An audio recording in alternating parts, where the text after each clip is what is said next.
right, if you just joined us, the president promising today that he is going to take action before he leaves for Duluth, Minnesota, on this separation going on between kids and their parents at the border. This is something that Iowa Republican Senator Chuck Grassley had been urging. The senator runs, of course, among many other things, the Senate Finance Committee, the Judiciary Chairman there as well. You know, Senator, the president is saying that this is a step, but only a step. What do you make of it?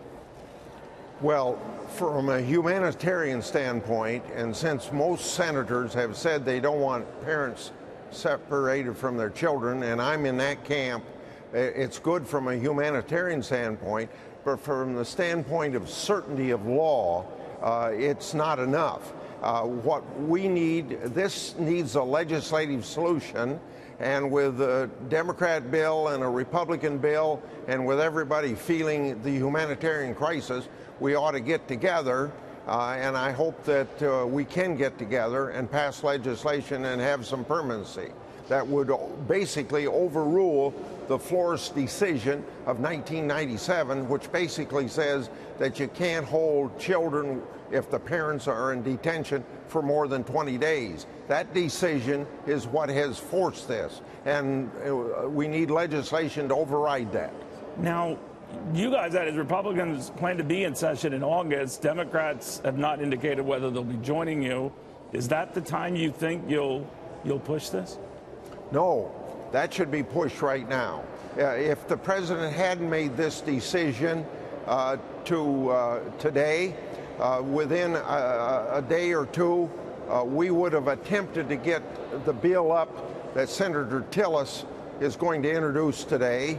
And maybe we wouldn't have gotten it up, but at least we were going to attempt to get it up and bring about a bipartisan solution. There are some discussions going on between Republicans and Democrats if we can get a bipartisan bill, but at this point, I can't give you an update on that. Jeff Sessions apparently was the one who really looked at this to force the immigration law here and to separate kids from their parents as a means by which you could stop this flood at the border. Other Republicans have said it was a mistake to go that route. I think you indicated it was a mistake to go this route. But you think for that he should resign? No, I think you misinterpreted then if you heard me say something like that, because Jeff Sessions, just like Chuck Grassley, just like 99 other senators, take an oath to uphold the law, and when people come here for asylum, if they don't go through a port of entry, if they enter the country some other place, then they're violating our law, and you can't encourage the violation of law. And also, you got to deal with the humanitarian aspects of people coming from Central America. No doubt, but no one had done what he initiated. That's what I'm saying, and it might be within the legal boundaries originally envisioned. Oh. No one ever pushed it. He did. And some of your colleagues fear, and I didn't mean to put words in your mouth, sir, I apologize, that some of them have said that he went too far here and opened up a can of worms that took this entire issue away from Republicans. Let's give you all that you said about that, but extend it to the outcome. If he hadn't done what he did, you're going to encourage people to come from Central America, a dangerous way. Kids' lives are going to be put in danger in trafficking into to the United States through Mexico, sex trafficking, gang activity, and all that. And then when people are released into our society, told to appear in court at a certain date, 90% of them don't appear, then they go into the shadows, and by not enforcing the law, you're encouraging all that, plus the humanitarian problems of people transiting Mexico to come here. Senator, on trade, something else the president's been mentioning, he says they're making great progress on these trade deals. I know of one, the South Korean one, that was fairly limited in scope, but he's confident that he'll make progress on this tough talk on trade and tariffs with the Chinese, with our G7 partners and what have you. You express some concern that already in Iowa, you said that farmers could be hurt tremendously by these escalating tariffs. Are you against what he's doing?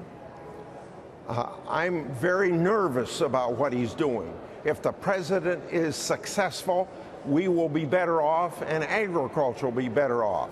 But if he goes to the brink, as most business people negotiate to the brink, and if he goes over to the brink, then we know not only because of President Trump, but because of the experience of Carter, Reagan, and George W. Bush, that when you have these tariffs put on, the first to be retaliated against is agriculture. And that doesn't just affect the 5% of my people that are farmers, it ripples through the entire economy of the Midwest. So do you think that you and your colleagues should write off on whatever the president proposes regarding tariffs? He is holding his ground on this, doesn't seem to take too kindly to being second guessed on this, and that goes all the way to dealing with ZTE, the Chinese telecom concern, with which you've had concerns of your own. What do you make of that?